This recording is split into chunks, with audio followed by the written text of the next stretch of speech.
ดินแบบนี้น่าจะมีทองบ่พี่น้องนี่น่าจะมีทองนะมันจะเป็นเงาแบบนี้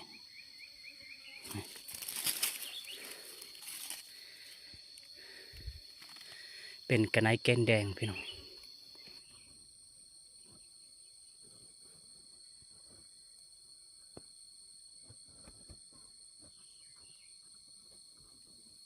สบายดีเด้อพี่น้องเด้อมื้อนี้ข้าพเจ้าจะเลาะป่าพี่น้องเข้าป่าแล้วก็ไปเก็บมักไฟพี่น้องไปหามักไฟแล้วก็เราจะขึ้นไปข้างบนขึ้นไปหาผลไม้ป่าพี่น้องก็ได้ไหลวันเติมแล้วเขาไม่ได้เข้าป่าเราจะมาจากห้อยตัวนี้มาพี่น้องมาตัวนี้นะก็สิเดินตามห้อยตัวนี้ไปยามนี้เขาเขียวบ่ค่อยลงกินน้ำแล้วพี่น้องเพราะว่าช่วงนี้ฝนตกไล่พี่น้องยามนี้ฝนตกหนักเนาะเขาเขียวก็เลยบ่ค่อยลงน้ำแล้วพี่น้องเบิ่งธรรมชาติไปนำพี่น้องเอาสิขึ้นตัวนี้ไปพี่น้องไปประมาณ30 นาทีก็ฮอดแล้ว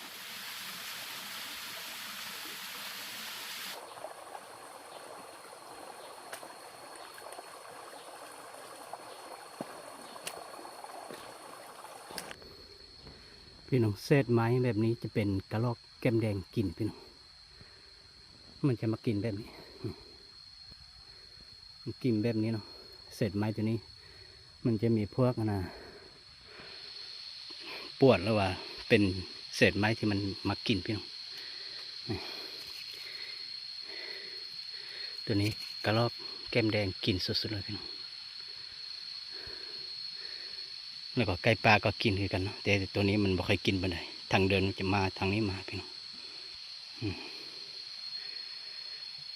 ครั้งนี้บ่ได้เอาปืนมาถ้าว่าเอาปืนมาเนี่ยเขาเจาะยิงนี้กีดประมาณ2 ตัว 3 ตัวเลยพี่น้องเที่ยวนี้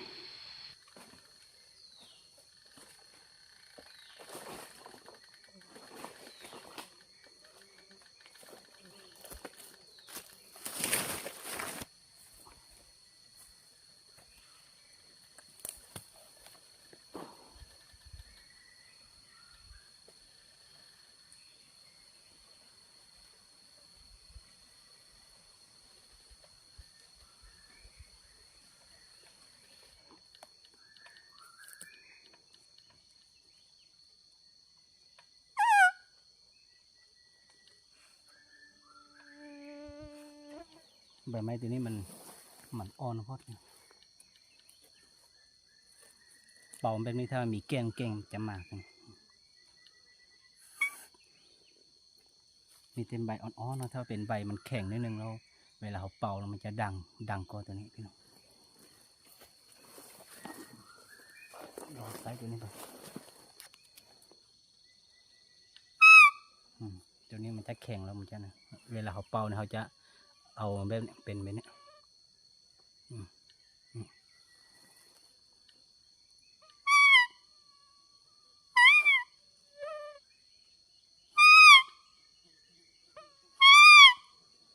สิ่งที่เอามือมาเตะแบบนี้เพื่อให้เสียงมันทุ่มพี่น้องถ้าเขาปล่อยแบบนี้แล้วมันจะบดทุ่มพี่น้องเอาตรงเห็บไปเรื่อยมันจะเสียงมันจะทุ่มพี่น้อง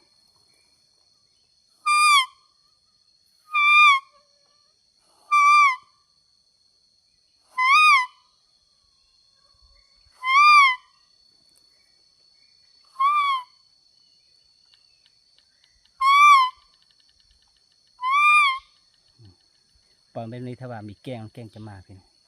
วิธีพรานพี่น้องวิธีเป่าตัวแกงพี่น้องเนาะ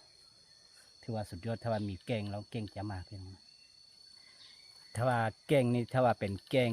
ตัวเมียนี่มันจะมาไวพี่น้องแต่ถ้าว่าเป็นตัวผู้นี่มันจะมาซ่าพี่น้องเนาะตัวผู้เนี่ยมันจะใช้เวลาประมาณ20 นาทีหรือว่า30 นาทีเนาะแต่ถ้าว่าตัวเมียเนี่ยถ้าว่าอยู่ที่ใกล้ๆแถวนี้นี่มันมาไวพี่น้องจะได้ยินเสียงแล่นมาเลยพี่น้องแต่ถ้าว่าเป็นตัวผู้นี่มันค่อยๆมาแล้วมันไม่ค่อยได้ยินเสียงปันใดพี่น้องอันนี้เป็นเก้งกือบ้านเฮาพี่น้องเป็นแบบนี้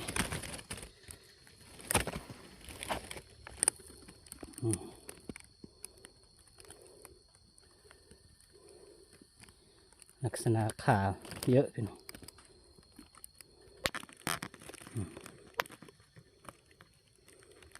โอ้พี่น้องแถวนี้นี่ถ้าว่าปีหน้านี่เขาจะมาบ่ได้แล้วแหละเพราะปีนี้ไม้ไผ่มันมีดอกพี่น้องมันแตกมันมีมากเนาะเราในปีนี้มัน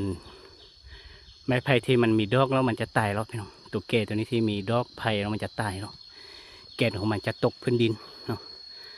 มันจะงอกเป็นแบบนี้นี่แล้วตัวนี้มันจะใหญ่มาแล้วมันจะเป็นต้นไผ่อีกครั้งพี่น้องแต่ก็ใช้เวลานานพี่น้อง10 ปี20 ปีเนาะมันจึงใหญ่แต่ถ้าว่าเป็น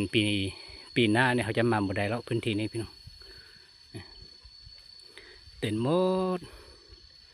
ตัวแก้งตัวกวางนี่มันมักกินพี่น้องแบบนี้เต็นหมดเนี่ยต้นไผ่แบบนี้มันจะตายแล้ว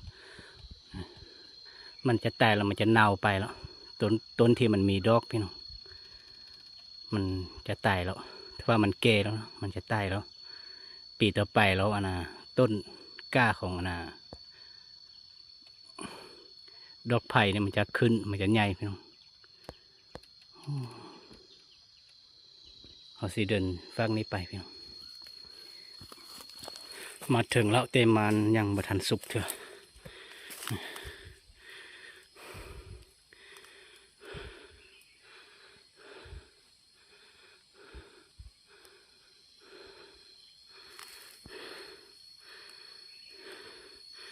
อันนี้อนุว่ามักไฟพี่น้อง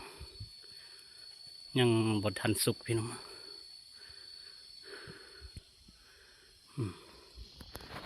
ข้าพเจ้าเห็นได้1 เดือนแล้วพี่น้องแต่ตอนข้าพเจ้าเห็นเนี่ยมันยังน้อยคือนี่ได้1 เดือนก็ใหญ่ซ้ำนี้ยังบดทันสุกตัวนี้มันก็เริ่มแล้วประมาณเดือน6ในวันที่20นะมันจะสุกแล้วข้างในมันจะเป็นสีแบบนี้นะอุตส่าห์มาตั้งนานมาบ่สุกมาใกล้บ่ใกล้ตัวนี้มีลายเนาะตัวนี้เต็มเลยเนาะเหนื่อยมากเลยพี่น้อง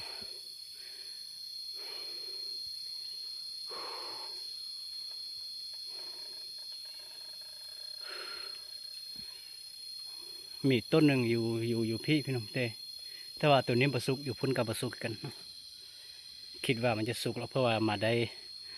ข้าพเจ้ามาได้1 เดือนแล้วนะกัดมายังบะสุกอีกพี่น้องก็ต้องรอพี่น้องก็ต้องรอประมาณ1 เดือนอีกพี่น้องนะต้องรออีกพี่น้อง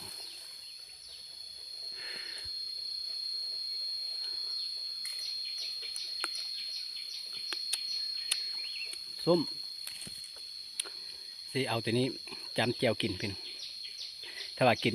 กับแจวนี้กินแบบนี้มันจะแซ่บกว่าพี่น้อง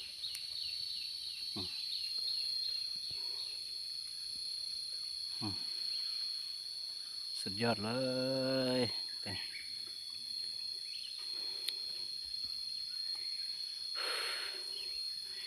แต่เราลงไปใต้พวกนี้เพราะว่ามันบ่ทันสุกเนี่ยแถวนี้มีหมูป่ามาพี่น้องเป็นตัวนี้หอยหมูป่าพี่น้อง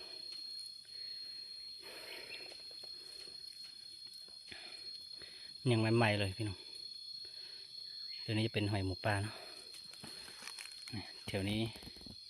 บางทีมันจะมาทางนี้มาพี่น้อง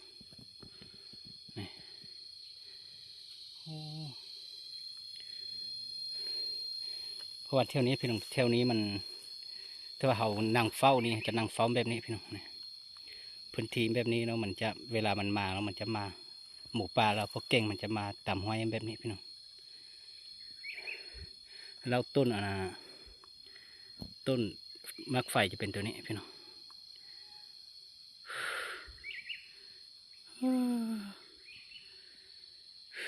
เสียดายสุดเลย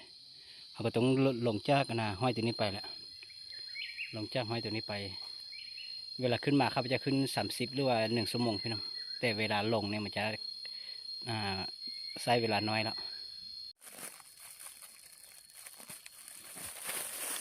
นี่ไม่ได้เก็บอย่างมากินเลยมันจะเขา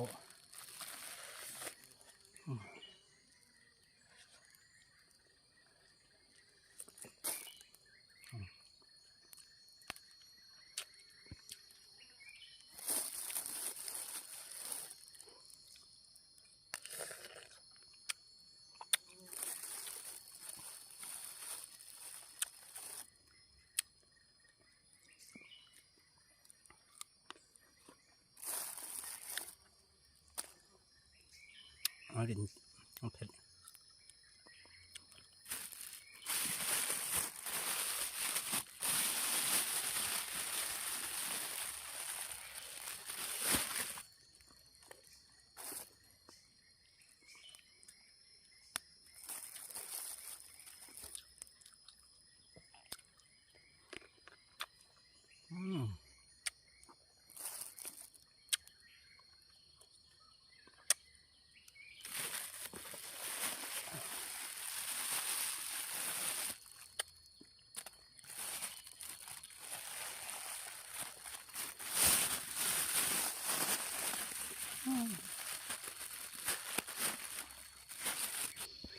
โอ้เห็นแล้วพี่น้อง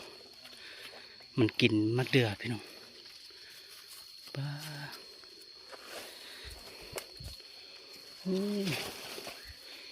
กินสุดๆเลยพี่น้องมันเดือตัวนี้มันกินสุดเลย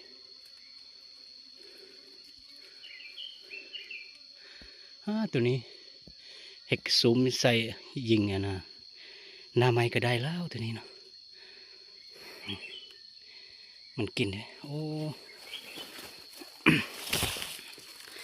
ดินแบบนี้น่าจะมีทองบ่พี่น้องนี่น่าจะมีทองนะดินเหนียวๆหรือว่าเป็นแบบนี้น่าจะมีทองพี่น้อง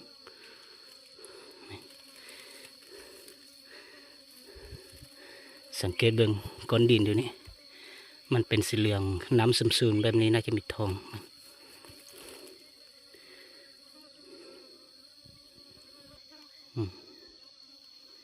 ผู้ใดรู้วิธีเอานี่มาเอาเบิ่งพี่น้องมันจะมีเม็ดเรื่องเม็ดคือเม็ดทองพี่น้องแถวนี้มีเต็มแถวนี้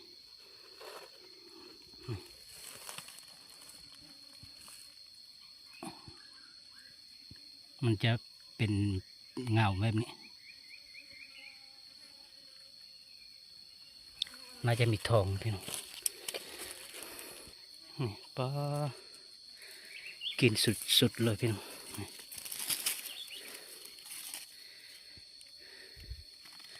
เป็นกระไนแกนแดงพี่น้องตัวนี้ก็กิน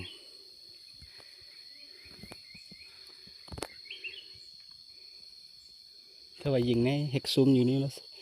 ใส่หน้ามายิงก็ได้เนาะ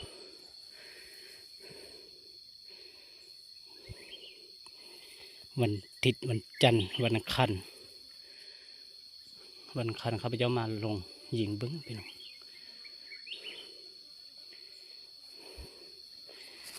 กินสุดๆเลยพี่น้อง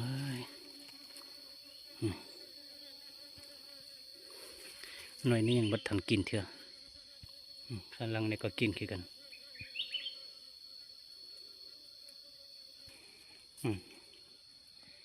มันกินเป็นแบบนี้พี่น้อง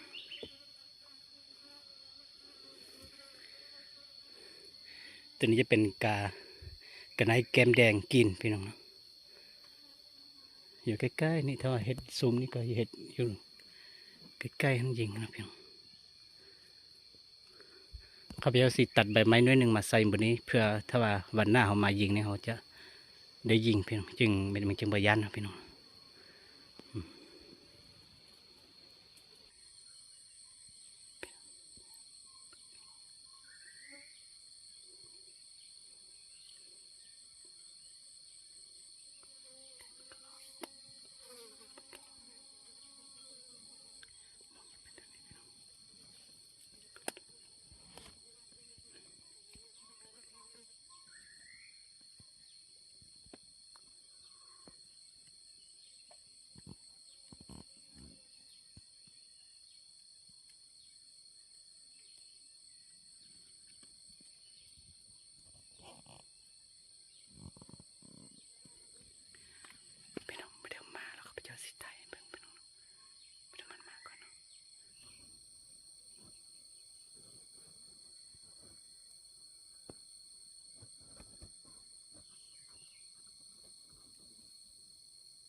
ปลาพี่น้อง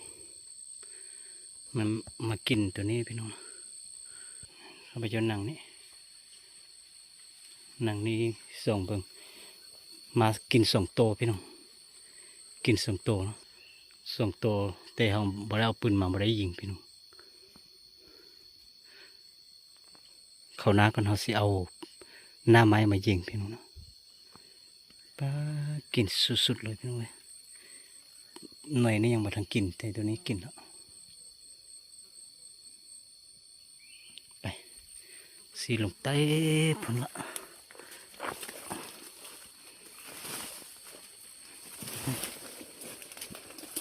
ตัวนี้มันยังมาทำกินเทียบนี่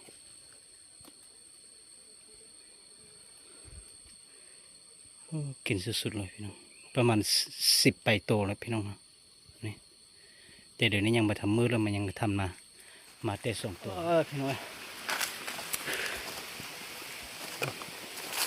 มันไปบ่ได้เอาปืนไปแล้วก็เห็นนะพวกกระลอกแล้วก็เห็นนั้นบ่ได้ยิงเพราะว่าบ่ได้ปืนมาผลไม้ก็มันยังบ่ได้สุกเท่ามักไฟเนาะเขาสีเกล็ดผักกูดแล้วก็สีเมืองบ้านเราพี่น้องเดี๋ยวนี้ผักกูดงามๆเราพี่น้องเอ้ยเดี๋ยวนี้นี่ผักกูดเยอะพี่น้องสุดยอดเลยบ้านเฮาพี่น้องหาอยู่หากินตามโพตามปลานี่สุดยอดเลยพี่น้องผักก็มีปูปลาก็มีพี่น้อง